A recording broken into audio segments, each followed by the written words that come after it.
Welcome to the Getting Into Good Trouble podcast, where we make it our mission to challenge, question, and inspire you to do the same. Today we'll be discussing Argentina's shrinking budget and what's really at stake. Now let's introduce you to our team. I'm Kaylin. I'm Addison. I'm Nehemiah. I'm Emma. And we're your hosts. Many Argentinians have protested against Milei's decision after being inaugurated multiple times. But the biggest protest that we'll be discussing today as your host is Milei's decision to lower budgets of two of Argentina's biggest and most powerful industries, the education industry and the healthcare industry. President Milei first took office in December of 2023 after being elected in November, and during his campaign he promised to lower taxes and just change the economy for the better because Argentina was in a very bad economic situation. So we thought making these budget cuts would reduce inflation and would stabilize the economy. Yeah, I remember while reading an article about one of his rallies, it discussed Milei waving around a chainsaw to show a symbol of him, the budget cuts that he intended to implement once he got into office. Yeah, and these budget cuts for the education first started in April of 2024 when Milei cut university spending budget, and protests of 800,000 people and 1 million people nationwide started, which was one of the largest protests in Argentina within the last 2 decades. Now, Argentina had always taken pride in their school system, and these budget cuts definitely affected that. Yeah, we were watching some videos about this. We saw a few classes had to be taken outside because of the low budget that teachers and students had. We also saw that a lot of universities weren't powered by energy like the universities we have.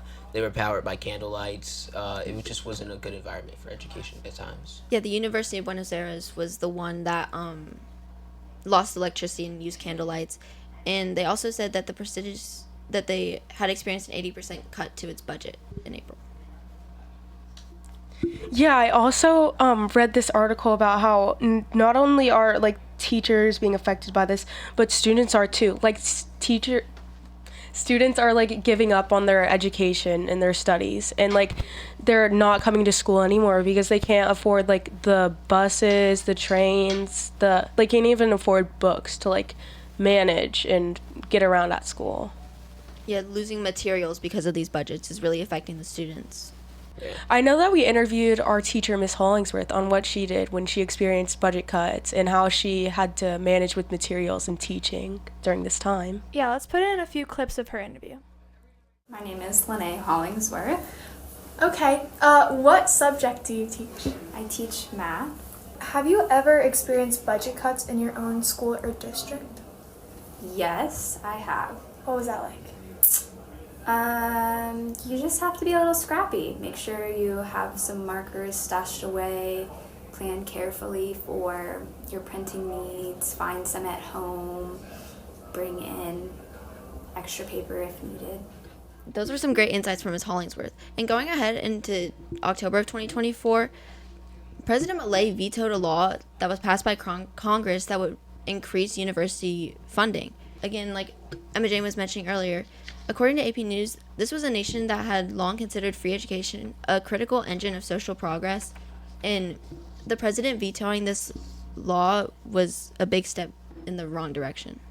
Due to this vetoing of this law, classes were taken outside and into the streets, which can really affect students' learning and teachers just teaching. Like, teachers had to raise their voices and almost yell just to make sure the students heard them because the streets were so loud and there were so many distractions, and it really affected students' learning overall. Yeah, I also heard about students who were learning during protests and who were joining the teachers during these protests. Yeah, these rallies and protests against the education budget cuts were one of the biggest in Milei's history. Yeah, like we said at the beginning of the podcast, one of the second biggest industries in Argentina is the healthcare industry. Yeah, one of the biggest hospitals that are being affected and impacted by this is the biggest public hospital in all of Argentina, which is the Poseres Public Hospital. And they've had some commenters in interviews in like CNN and in France 24 News. And one of the comments from Gustavo Arna Siba that really stuck out to me was when he said, "I was in a very bad place. I wanted to kill myself, and this hospital saved my life. I've been coming here for over a year, and they not only helped me to process what I was going through, but also ran clinical tests and took care of me. I could have never afforded everything they've done for me."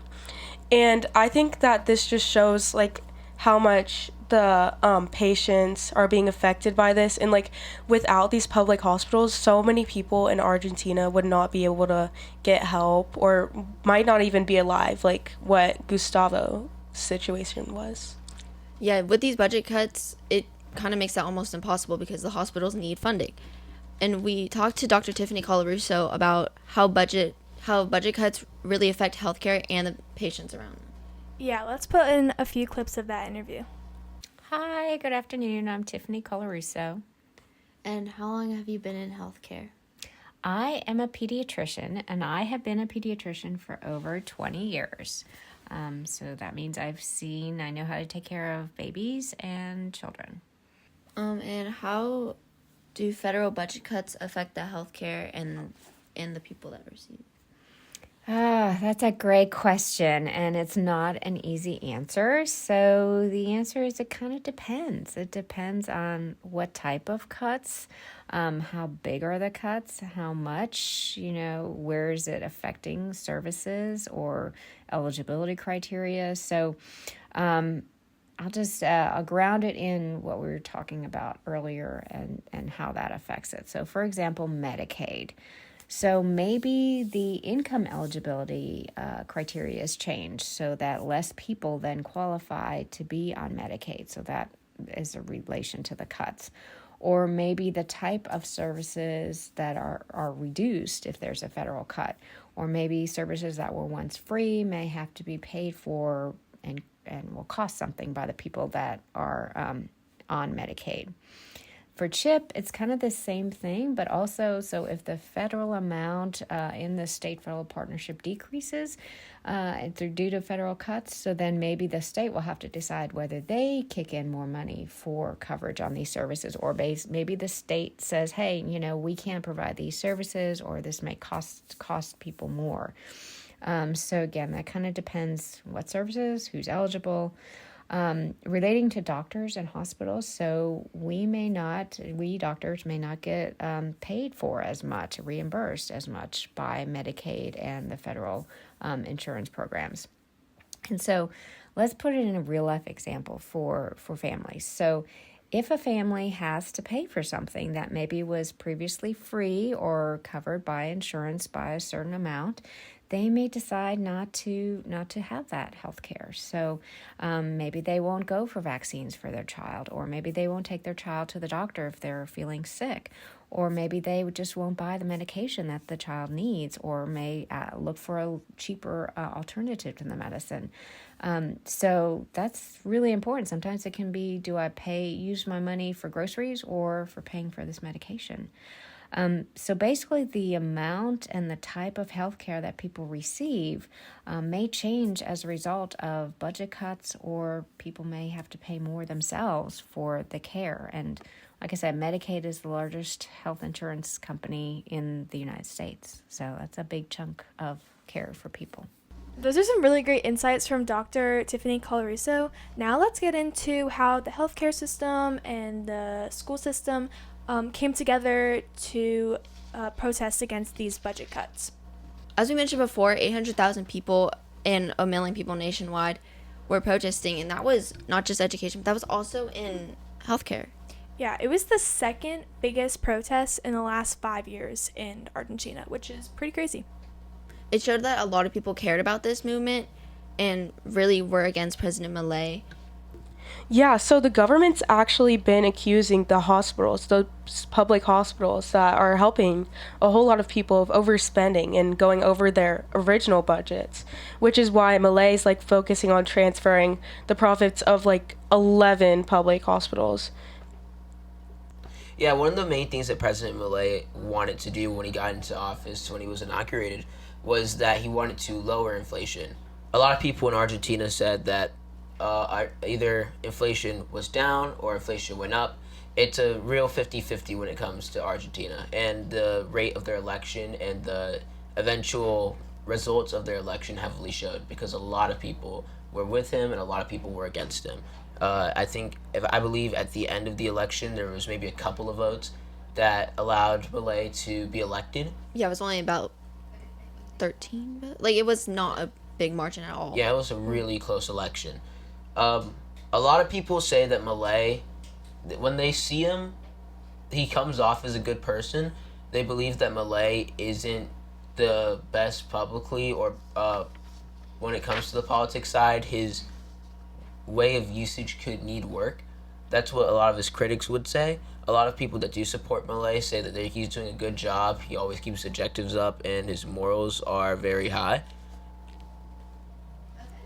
You're saying that people have said that his economic abilities are low? There's it's a 50-50 thing. The people who support him say this economic side is great. Others say it could need work. Yeah, I read a commenter. I read something about something that a commenter said, and they were saying that he was like a disastrous guy. And they had some really strong opinions on him, and they were like saying that he was a horrible economist, and they were talking about how like all the presidents before him were like even worse. Like I remember they said that the former president used to beat his wife. That is not good at all. Yeah, they're like, we've yet to have a president that has been better than the last one. So like I think people in Argentina are trying to state that they're struggling with presidents right now, or their political system. Yeah, I think Argentina, or people who live in Argentina, I think their main struggle is that they see themselves as a strong country without a strong leader, with everything that's happened with their past presidents, like you mentioned, and President Milei now. A few people in Argentina believe that they need a leader that actually understands what they're doing, which some of them believe that's President Milei, some of them don't believe that's President Milei. Again, it's always a 50-50 option, and that's the more interesting thing about politics. It can always be 50-50. Today we've talked about struggling schools to economic challenges, and it's clear that these cuts have far-reaching consequences. But through all of it, people are adapting, finding solutions, and pushing for change. Thank you for joining us on this episode of the Good Against the Good Trouble podcast, and we hope you have a great rest of your day.